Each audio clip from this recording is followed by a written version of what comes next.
Hello friends, Shringi Gyandhara channel में आपका स्वागत है। आज का हमारा टॉपिक है क्रिया। अब देखिए, इसको इंग्लिश में हम वर्ब कहते हैं और क्रिया, जैसे कि मैंने आपको पहले भी बताया है, ये विकारी शब्द है। संज्ञा, सर्वनाम, विशेषण और क्रिया, ये विकारी शब्द होते हैं। और विकारी शब्द क्या होते हैं, थोड़ा शॉर्ट में हम जानेंगे कि जिन शब्दों में लिंग, वचन, कारक, काल आदि के अनुसार हम परिवर्तन कर सकते हैं, उसे हम कहते हैं विकारी शब्द। अब देखिए, विकारी शब्दों के बारे में अगर आपको डिटेल में नॉलेज चाहिए तो नीचे डिस्क्रिप्शन बॉक्स में लिंक दिया हुआ है, उसमें आप देख सकते हैं।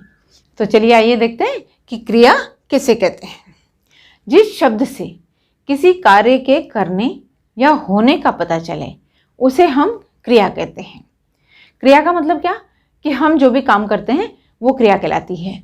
जैसे हंसना, रोना, गाना, चलना फिरना, लिखना, पढ़ना आदि, तो ये सब क्या कहलाती है, क्रियाएं कहलाती हैं। मतलब इंग्लिश में हम जिनको एक्शन वर्ब्स बोलते हैं, वो हिंदी में हम इनको क्रियाएं बोलते हैं।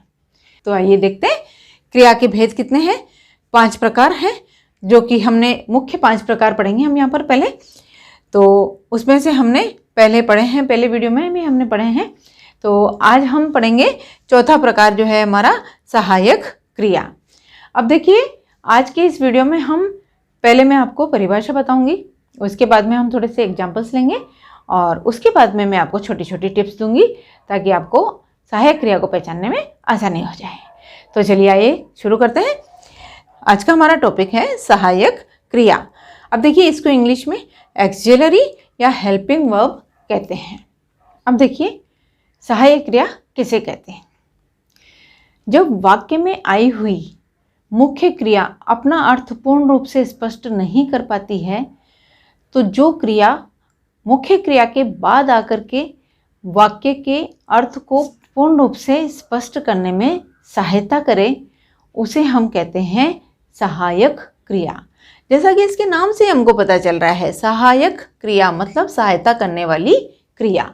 अब देखिए, ये जो सहायक क्रिया है, ये भी हम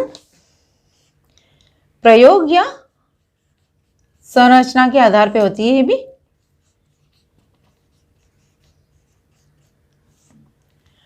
जैसा कि इसके नाम से हमको पता चल रहा है, सहायक क्रिया मतलब सहायता करने वाली क्रिया। सहायता करने वाली क्रिया, या हम इंग्लिश में कह सकते हैं हेल्पिंग वर्ब, हेल्प करने वाली क्रिया, मदद करने वाली क्रिया।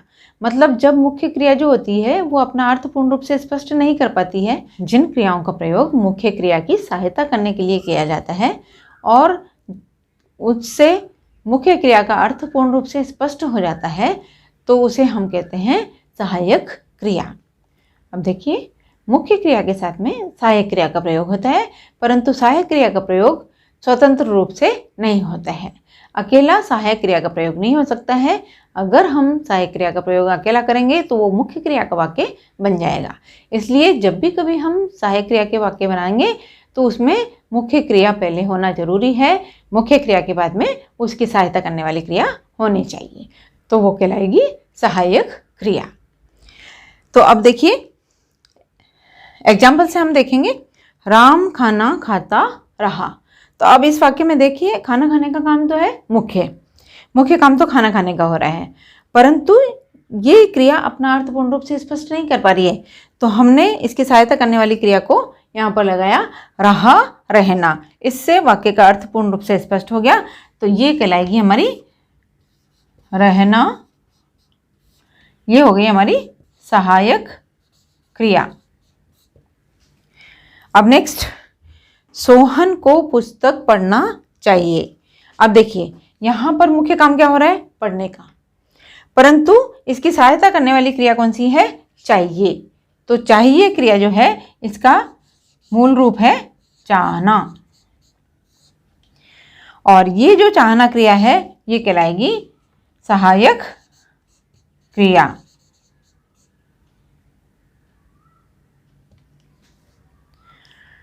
अब नेक्स्ट, राधा बाजार से आम ला चुकी। अब देखिए, इस वाक्य में आम लाने का काम जो है वो मुख्य है, परंतु यहाँ पर पूर्ण अर्थ स्पष्ट नहीं कर पा रही है मुख्य क्रिया, इसलिए हमने मुख्य क्रिया के बाद में सहायक क्रिया का प्रयोग किया, चुकी। तो ये चुकी जो है, ये कौन सी क्रिया है, चुकना। ये कहलाएगी हमारी सहायक क्रिया। नेक्स्ट, मोहन छत से गिर पड़ा। अब देखिए इसमें गिरने का काम मुख्य हो रहा है, तो मुख्य क्रिया हमारी गिरना है, और मुख्य क्रिया की सहायता करने वाली क्रिया जो है वो पढ़ा, पढ़ना, ये है हमारी सहायक क्रिया। मतलब मुख्य क्रिया अपना पूर्ण अर्थ स्पष्ट नहीं कर पा रही है, इसलिए हमने इसकी सहायता करने वाली क्रिया को लगाया। तो ये जो पढ़ना है ये है सहायक क्रिया।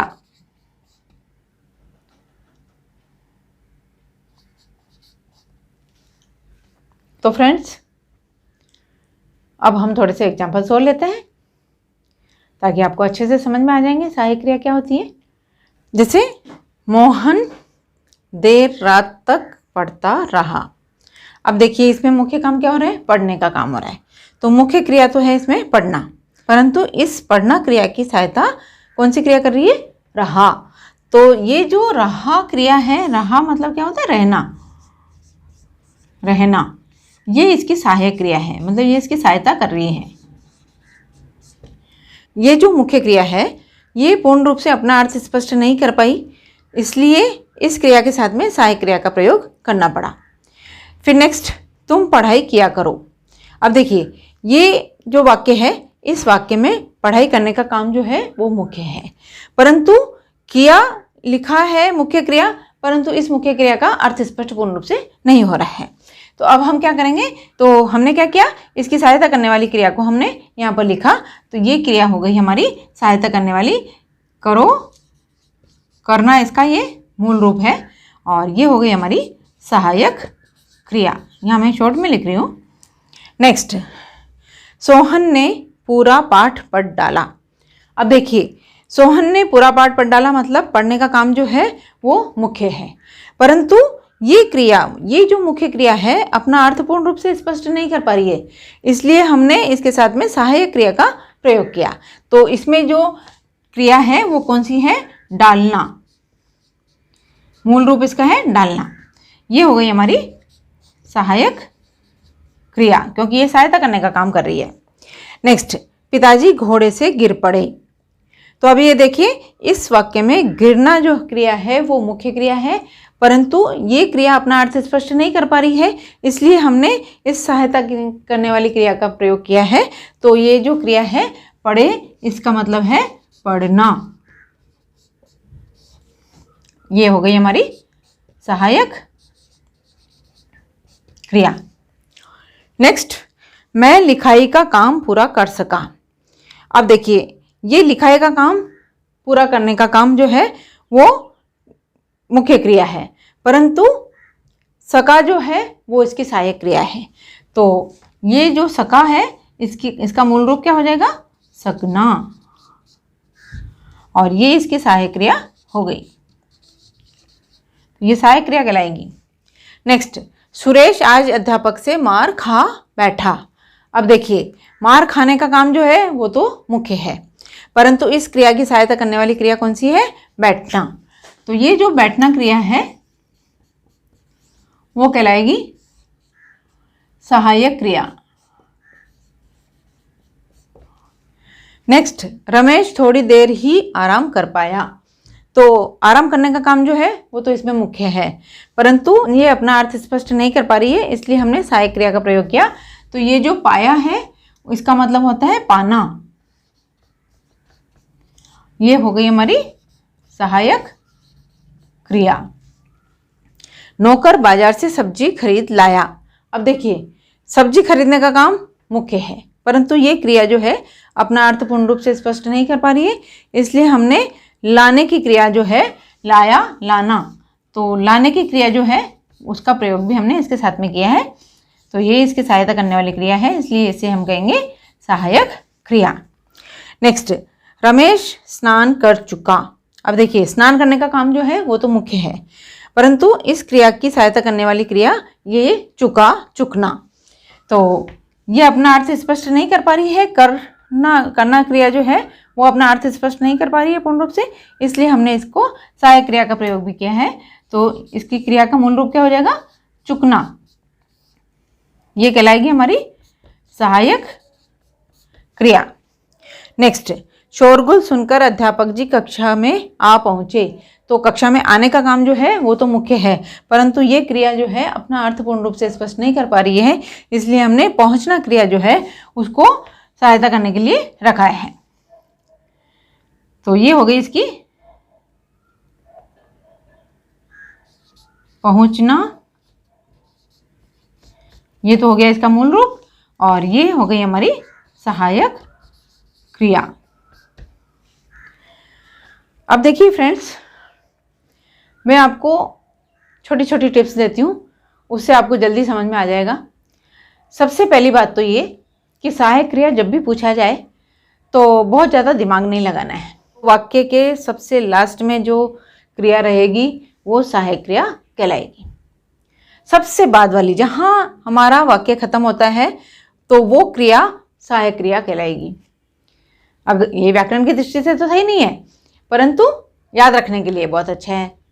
आपको जल्दी याद रह जाएगा, बहुत ज़्यादा ढूंढना नहीं पड़ेगा, आपको सोचना नहीं पड़ेगा, तो आप तुरंत समझ सकते हैं कि अरे हाँ, यहाँ वाक्य खत्म हो रहा है ना, ये वाक्य देखो यहाँ पे खत्म हो रहा है जैसे, तो चलो ये वाली क्रिया है, वही हमारी सहायक क्रिया है। हम तुरंत देख सकते हैं। पहली बात तो ये है। दूसरी बात कि सहायक क्रिया जहाँ भी होगी उसके पहले एक और क्रिया होगी जो कि मुख्य क्रिया होगी, परंतु वो मुख्य क्रिया अपना अर्थ पूर्ण रूप से स्पष्ट नहीं कर पाती है, इसलिए हमने सहायक क्रिया का प्रयोग किया है। सहायक क्रिया एक या एक से अधिक भी हो सकती है। अब देखिए, एसएससी बोर्ड वगैरह में एग्जाम में आपके सिर्फ सहायक क्रिया छांटने के लिए आता है, तो आप तुरंत देख सकते हैं कि जहाँ वाक्य खत्म हो रहा है वहाँ पर जो लास्ट वाली क्रिया है वो हमारी सहायक क्रिया है। परंतु कभी कभी वाक्य बनाने के लिए भी आ सकता है, तो अगर वाक्य बनाने के लिए आता है तो उस समय में जब आप वाक्य बना रहे हैं, सहायक क्रिया का वाक्य बनाने के समय में आपके पास में पहले मुख्य क्रिया होनी चाहिए, उसके बाद ही सहायक क्रिया का प्रयोग होगा। सहायक क्रिया का प्रयोग स्वतंत्र रूप से नहीं होगा या अकेले नहीं होगा। सहायक क्रिया का प्रयोग हम जब भी करेंगे उसके पहले हमारी एक मुख्य क्रिया का प्रयोग अवश्य होना चाहिए, उसके बाद में सहायक क्रिया एक या एक से ज़्यादा हो सकती है। तो फ्रेंड्स, अब आपको ये सहायक क्रिया से समझ में आ गया होगा। अब जाते जाते मैं आपको एक बात और याद दिला दूं कि मैंने हर ग्रामर के टॉपिक से रिलेटेड टेस्ट सीरीज़ के वीडियो बनाए हैं, तो उनसे आप घर में बैठ कर के सेल्फ स्टडी कीजिए, प्रैक्टिस कीजिए, ताकि आपको अच्छे से समझ में आ जाए। ग्रामर बहुत इजी होती है और आपको बहुत जल्दी समझ में आ जाएगी, और आप प्रैक्टिस कीजिए ताकि आपको अच्छे से अच्छे मार्क्स मिल सकें। और फ्रेंड्स, आज के लिए इतना ही। मेरा यह वीडियो अगर आपको पसंद आया हो तो इसको लाइक कीजिए, शेयर कीजिए, सब्सक्राइब कीजिए और बेल आइकन को दबा दीजिए। अगले वीडियो में हम फिर मिलते हैं, तब तक के लिए बाय बाय।